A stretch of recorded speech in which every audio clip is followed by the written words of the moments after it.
इस्माइल अफंदी, इजाजत हो तो हस्ब हाल कुछ बातें कर लें।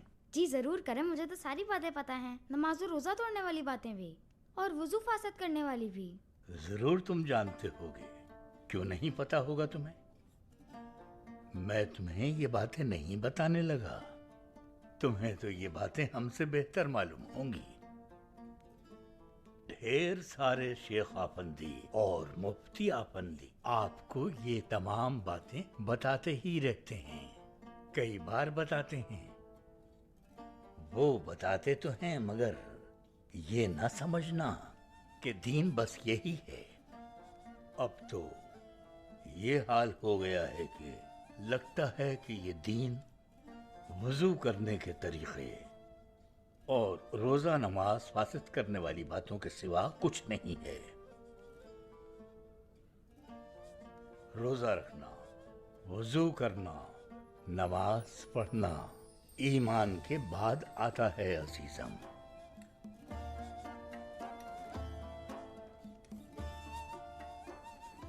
जरा हमें ईमान फासिद करने वाली बातें तो बताइए ताकि हमारा वुजू कायम रहे।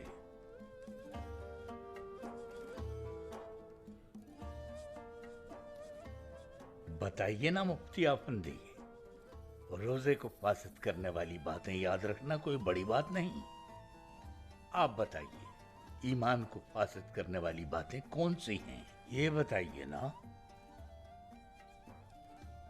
दूसरों का हक मारना, मजदूर की मजदूरी न देना, नाअहल लोगों को नवाजना, अक़रबा परवरी, फराइज और तोल में हीले बहाने से काम लेना, हिर्स का शिकार रहना, कमजोर लोगों पर जुल्म करना, ताकतवर के सामने आजिज़ी दिखाना, अवाम के दरमियान फितना फैलाना, सिला रहमी के बजाय कता ताल्लुक करना,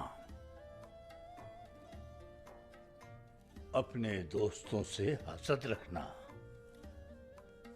झूठ बोलना, बुग़्ज़ रखना। हम हमेशा कहते हैं और अब फिर दोहराते हैं, क्या फरमाया जद्द अमजद हमारे पीर अहमद यसवी ने।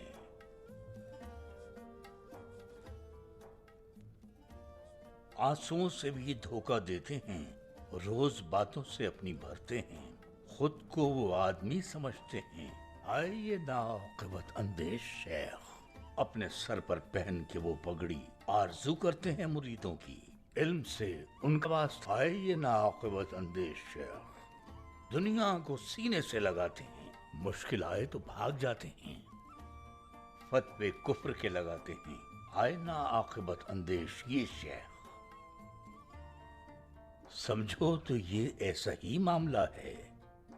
हम 1000 गुनाह करते रहें, मगर हाँ हमारा वुजू फासिद न हो जाए।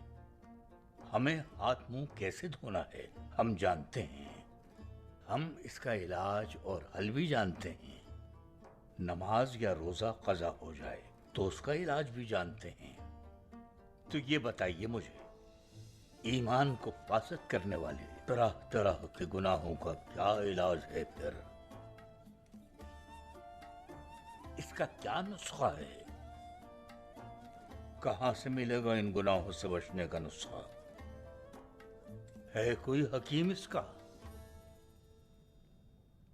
अगर आप गौर करें तो हजरत बायजीद बस्तामी की एक हिकायत सुनाकर इस महफिल का इख्तिताम करता हूं। हजरत एक दिन मुरीदों के साथ तशरीफ ले जा रहे थे। करीब ही वहां वो एक अकामतगाह पहुंचे। आजकल उसे अक्ल का आस्ताना यानी पागल खाना कहा जाता है। जब वो वहां हकीमों से गुफ्तगू फरमा रहे थे, एक हकीम रूहानी मसाइल के हल और दिमागी मसाइल के लिए दिमागी इलाज की दवाओं के बारे में बताने लगा। आखिर सुल्तान ने ये तमाम मालूमात सुनने के बाद हकीम से एक सवाल दरियाफ्त किया। हकीम आफंदी, आपने तमाम अमराज के इलाज के बारे में बता दिया, लेकिन ये बताएं कि गुनाह के मर्ज का क्या इलाज है? थोड़ी देर की खामोशी के बाद वहां रहने वाले लोगों में से एक रिहायशी ने हकीमों की इस्तिलाह में अक्ल से आ रही उस शख्स ने नरमी से बोलने की इजाजत तलब की। अगर मुझे इजाजत हो तो मैं इसके इलाज के बारे में बताऊं। हजरत बायजीद बस्तामी ने अक्ल से आ रही उस शख्स की दरख्वास्त पर उसको इजाजत दे दी। हकीम साहिबान भी ये जानने को बेताब थे कि आखिर वो मरीज कहना क्या चाहता है। गुनाह के मर्ज का इलाज ये है कि तौबा की एक शाख को इस्तग़फ़ार के पत्ते के साथ मिलाइए और दिल की ओखली में रखने के बाद तौहीद के दस्ते से इसका सफूफ तैयार कीजिए। रहम की छलनी से इसे छानने के बाद आंसुओं से इसका पेड़ा बनाकर इश्क की आतश में इसे पकाइए। मोहब्बत व अखलास का खालिस शहद जरा सा मिलाकर सुबह और शाम कनात के चमचे से थोड़ा थोड़ा खाइए। ये उम्दा इलाज सुनने के बाद हजरत बायजीद बस्तामी बोले, हाय ये दुनिया, हाय जो तुम्हें यहाँ छोड़कर चली गई और ये कहा कि तुम पागल हो।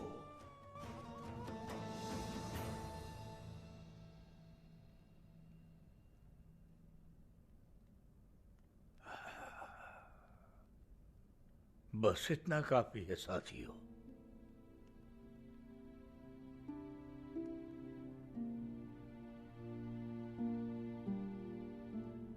मिसाल है, ये नुस्खा बिल्कुल दुरुस्त है। ये इलाज अब भी गुनाह के मर्ज में गिरफ्तार लोगों के लिए तजवीज किया जाता है। ये नुस्खा अब भी कारआमद है। आप पूछेंगे कि कैसे? जनाब हक ने तौबा करने वालों को रहमत से नवाज कर बुलंद मर्तबा बख्शने का वादा किया है। इनमें से अलग ये है कि गुनाहों को सवाब में तब्दील कर दिया जाएगा। ऐसा कैसे हो सकता है? ये फिक्र मत कीजिए, अल्लाह खुशखबरी सुना चुका है। कोई अहमक ही इसमें शक कर सकता है। उस रहीम अल्लाह की रहमत इस कदर वसी है। हमें ईमान तस्लीम करके उस पर भरोसा करके उसकी रहमत की तरफ बढ़ना है। अल्लाह जल्ल जलालहू अपने बंदों के दिल के ईमान और नियत के मुताबिक मामला फरमाता है। अल्लाह को पुकारने वाले महरूम नहीं रहते। अल्लाह तौबा करने वालों को पसंद फरमाता है। ये तो आयत भी है, बिलाशुबा अल्लाह गुनाहों से इम्तिहान लेता है और तौबा करने वाले मोमिनों को अजीज रखता है। हदीस में है ये। और गुनाह में लिपटे हुए उनके कुलूब को साफ सुथरा करता है।